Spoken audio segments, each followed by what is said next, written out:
নমস্কার everyone, welcome back to my channel success lover. আজকে আমার জীবনে একটা নতুন অধ্যায় শুরু করতে চলেছি। আজ থেকে আমি শুরু করছি 6 ডে 6 আওয়ার স্টাডি চ্যালেঞ্জ। আর এই ভিডিওর শেষে আমি 3টে golden rules or tips share করব কিভাবে এফেক্টিভ স্টাডি করা যায়।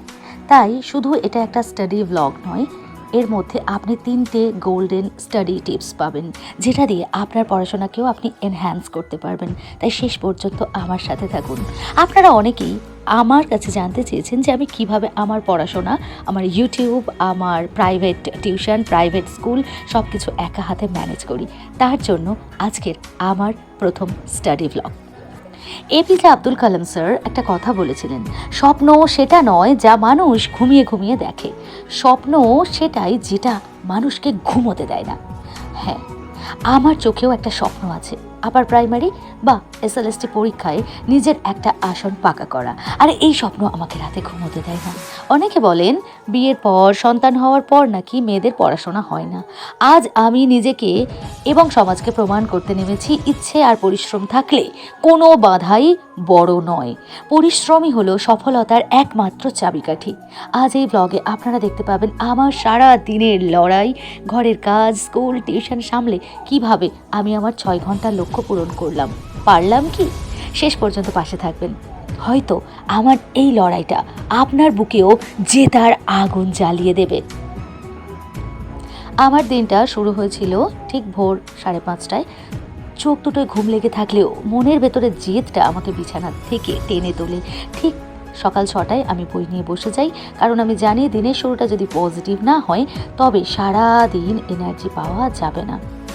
সকালের পড়া শেষ করে শুরু হয় আমার আসল মাল্টিটাস্কিং জীবন।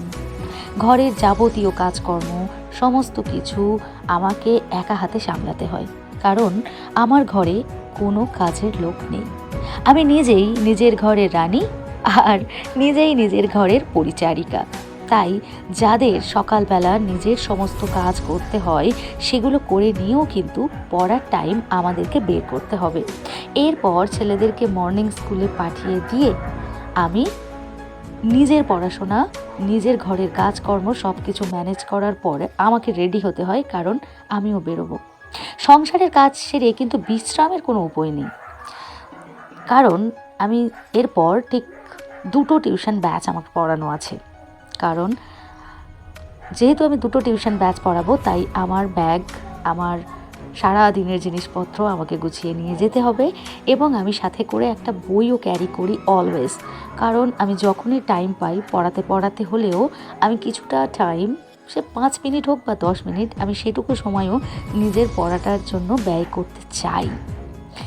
তো এভাবেই একটু একটু করে, আগেও বলেছি আমার ভিডিওতে, পকেট টাইম স্ট্র্যাটেজি ইউজ করতে হবে। 5 মিনিট হোক, 10 মিনিট হোক, 15 মিনিট হোক, সেই সময়টা প্রত্যেকটা সেকেন্ডকে আমাদের কাজে লাগানো দরকার। প্রত্যেকটা সেকেন্ড না কাজে লাগালে আমরা 6 ঘন্টা পড়া তো কোনোভাবেই পড়তে পারবো না। 6 ঘন্টা পড়া একটা হার্ড চ্যালেঞ্জ, এত কিছু সামলানো। তো যাই হোক, এইভাবে একটা টিউশন কমপ্লিট করার পর আবার একটা টিউশন, মানে 2টো ব্যাচ কমপ্লিট করতে আমার অনেকটা টাইমও লেগে যায়। আমি তো পড়াতে পড়াতেই আমি আমার সকালে ব্রেকফাস্ট করি, আমি আমার খাবার নিয়ে আসি, আমি বাড়ি থেকে খেয়ে আসারও সময় পাই না। আমি পড়াতে পড়াতে ওদের সামনেই আমার খেতে হয়, কিছু করার থাকে না। এরপর টিউশন শেষ হতেই আমি ছুটলাম প্রাইভেট স্কুলে। হ্যাঁ, আমি একজন প্রাইভেট স্কুলের টিচারও বটে। বর্তমানে সেই স্কুলে PT1 অর্থাৎ পেরিওডিক টেস্ট 1 এক্সাম চলছে, আর সেই কারণেই আজ একটা মিরাকেল ঘটলো। পরীক্ষা থাকার দরুন স্কুল আজ একটু তাড়াতাড়ি ছুটি হয়ে গেল। ঈশ্বর বোধহয় দেখছিলেন যে এই মেয়েটা লড়তে চাইছে, তাই আজ অন্য দিনের চেয়ে কিছুটা বাড়তি সময় তিনি আমাকে উপহার দিলেন। স্কুলের কপি চেকিংয়েরও ব্যাপার আছে। স্কুলের বাচ্চাদেরকে বাই বাই জানিয়ে যখন স্কুল থেকে বাড়ি ফিরলাম, প্রচণ্ড খিদে। আজকে আমাদের নিরামিষ, তো স্কুল থেকে বাড়ি ফিরে প্রচণ্ড খিদে লাগছিল, ক্লান্ত লাগছিল। তারপর আমি একটু লাঞ্চ করলাম, কেননা সারা দিন আমার সেভাবে কোনো কিছু খাওয়াই হয়নি আজকে। তো তারপর একটু খাওয়া দাওয়া করে আমি একটু কিছুটা পড়ার চেষ্টা করছিলাম, কিন্তু শরীরটা এত ক্লান্ত লাগছিল, আমি জানতাম জোর করে বই নিয়ে বসলে মাথায় কিচ্ছু ঢুকবে না। তাই বুদ্ধি করে একটু রেস্ট নিলাম, একটু ঘুমিয়ে নিলাম। কেন জানেন? পরবর্তীতে যাতে পড়ার জন্য শরীর আর মন দুটোই 100% এনার্জি ফিরে পায়। নিজেকে রিচার্জ করাটা কিন্তু খুব দরকার। তাই রেস্ট নিতে ভুলবেন না। একটু ঘুমোতে চাইলে ঘুমিয়েও নিতে পারেন। ঘুম থেকে উঠে বিকেলবেলা ফ্রেশ হয়ে আবার বসলাম আমার দ্বিতীয় স্টাডি সেশনে। সিলেবাস তো পাহাড় সমান আর সময়ও সীমিত। প্রতিটা সেকেন্ড কিন্তু খুব মূল্যবান। তাই আমাদের একটুও সময় নষ্ট করা চলবে না। আমরা যারা হাউসওয়াইফ বা যারা ওয়ার্কিং প্রফেশনাল, তাদের জন্য সময়টা খুবই লিমিটেড, তাদের এনার্জিও লিমিটেড। আমরা এত পরিশ্রম করি যে আমাদের পড়ার এনার্জিটা খুব একটা থাকে না, কিন্তু তা সত্ত্বেও আমাদেরকে পারতে হবে, আমাদেরকে করে দেখাতে হবে। এরপর আবার সন্ধেবেলায় ঘরদোর গোছগাছ করা, ঘরের কাজকর্ম, এগুলো তো আর নতুন করে বলার কিছু নেই, কারণ এগুলো আমাদের সবাইকেই করতে হয়। তো আমি সমস্ত কিছু পরিষ্কার পরিচ্ছন্ন দেখতে ভালোবাসি। আমার ঘর মাটির হোক, কাঠের হোক, সিমেন্টের হোক বা পাথরেরই হোক, যেমনই হোক, আমি চাই যে জায়গাটায় আমি পড়াশোনা করছি, কাজ করছি, সেটা নিট অ্যান্ড ক্লিন থাক।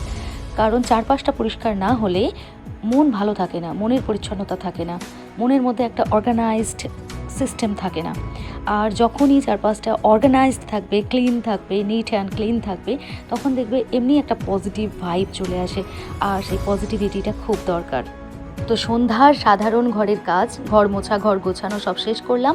তারপর শান্ত মনে ঠাকুরের সামনে বসে প্রদীপটা জ্বালালাম। ঠাকুরকে শুধু একটাই কথা বললাম, আমাকে শক্তি দাও প্রভু, আমি যেন হার না মানি। সন্ধ্যা দেওয়ার পর মনটা শান্ত হলো, আর আমি আবার বসে গেলাম বইয়ের পাতায়। আমি কিন্তু প্রতিদিন চেষ্টা করি গীতা পাঠ করার। আপনারা যারা হাউসওয়াইফ বা ওয়ার্কিং প্রফেশনাল আছেন বা যারা আমার ভিডিওটা দেখছেন, তারা চেষ্টা করবেন প্রতিদিন কোনো একটা বই পড়ার।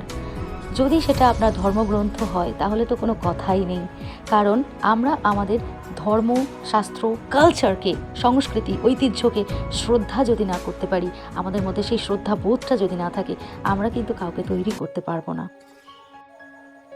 রাত নামলো, রান্নাঘরে রাতের খাবারের আয়োজন চলছে। আজ তরকারিটা আমার মা বানিয়ে দিয়েছিলেন, আর আমি সেই সময় একটু টাইম পেয়েছিলাম পড়াশোনা করার জন্য, কারণ আমাকে এনি হাউ 6 আওয়ার্স কমপ্লিট করতে হবে। আমার ফ্যামিলি সত্যি বলতে প্রচণ্ড সাপোর্টিভ। আমার জীবনের সবচেয়ে বড় শক্তি আমার মা, আমার হাজব্যান্ড। তো আমার হাজব্যান্ড প্রচণ্ড আমাকে সাপোর্ট করে, যার কারণে আমি পড়াশোনা করার এনার্জি, টাইম সব কিছু পাই। যে 3টে গোল্ডেন টিপস আমি শেয়ার করব বলেছিলাম, বন্ধুরা, আমার মনে হয় শুধু অন্ধের মতো পরিশ্রম করলেই কিন্তু হবে না। আমাদের মতো যারা গৃহবধূ বা কর্মরত, তাদের জন্য আপার প্রাইমারি এবং এসএলএসটির মতো কঠিন পরীক্ষায় জিততে গেলে কিছু স্মার্ট স্ট্র্যাটেজি দরকার। আজ আমি আপনাদের সাথে তাই 3টে গোল্ডেন টিপস শেয়ার করছি। প্রথম, টুকরো সময়ের সঠিক ব্যবহার, যাকে বলে টাইম চাঙ্কিং। আমাদের হাতে এক নাগাড়ে যে 5-6 ঘন্টা এক নাগাড়ে বসে পড়বো, সেরকম সময় কিন্তু আমাদের হাতে থাকবে না। তাই আমাদেরকে ছোট ছোট স্টাডি সেশনে ভেঙে নিতে হবে। সকালে 1 ঘন্টা, দুপুরে 2 ঘন্টা, রাতে 3 ঘন্টা, এইভাবে সময়কে টুকরো টুকরো করে নিতে হবে। 3টি সেশনে যদি আপনি ভাগ করে পড়েন, তাহলে কিন্তু সিলেবাস, আপনার টার্গেট তাড়াতাড়ি শেষ করতে পারবেন। টিপস নাম্বার 2, সিলেবাস ও প্রিভিয়াস ইয়ার কোয়েশ্চেন। টেবিলে শুধু বই রাখলে হবে না। যে এক্সামটা দিতে যাচ্ছেন সেই এক্সামের প্রিভিয়াস ইয়ারের কোয়েশ্চেন থাকতে হবে, এবং সিলেবাস ভালোভাবে অ্যানালিসিস করতে হবে। ট্রেন্ড বুঝতে হবে যে ঠিক কোন জায়গা থেকে প্রশ্ন আসছে। সাবজেক্টের গভীরে গিয়ে টেক্সট বুক খুঁটিয়ে পড়তে হবে।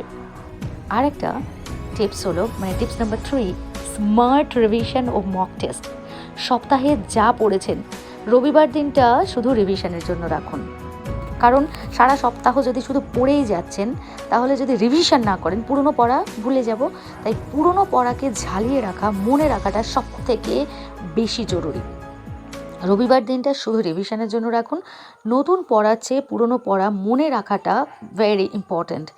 আর সপ্তাহে অন্তত একটা ছোট ছোট মক টেস্ট দেওয়ার চেষ্টা করুন, যাতে টাইম ম্যানেজমেন্ট ঠিক থাকে এবং পড়ার গতিটা সঠিক থাকে। যে পড়াটা আমরা পড়েছি, সেখানে যে বই আপনি ফলো করবেন, দেখবেন সেখানে কিছু কিছু এমসিকিউ বা কিছু শর্ট কোশ্চেন দেওয়া থাকে। বা কোনো এক্সামের প্রিভিয়াস ইয়ার কোয়েশ্চেন নিয়ে বসে সেটাকে সলভ করার চেষ্টা করুন। এইভাবে নিজের পড়ার গতিটা ভালো থাকবে, নিজে কতটা পড়েছেন সেটা অ্যানালিসিস করতেও পারবেন। তো এই 3টে টিপস কিন্তু গোল্ডেন টিপস, এই টিপসগুলো ফলো করবেন। এইবার আমার আরও একটা রোল, যেখানে আমি 2 সন্তানের জননী। তাদের পড়াশোনাটাও কিন্তু কিছুটা হলেও আমাকে দেখতে হয়। তো তাদের যখন পড়তে বসানো হয়, তারা তো বাচ্চারা পড়তে চায় না, আপনারা সবাই ভালো করেই জানেন।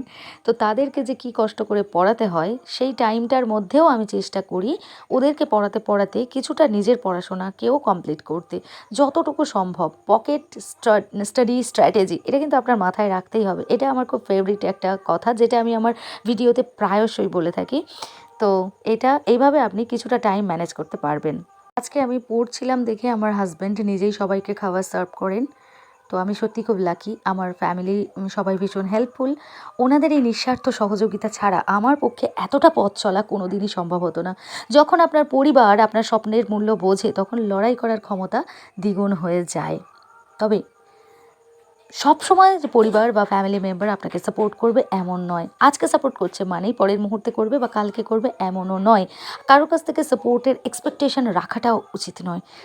নিজের স্ট্রেংথটাকে এতটা লেভেলে বাড়াতে হবে যাতে কারোর প্রতি এক্সপেকটেশনই না থাকে। যাই হোক, গল্পটা কিন্তু এখানেই শেষ নয়।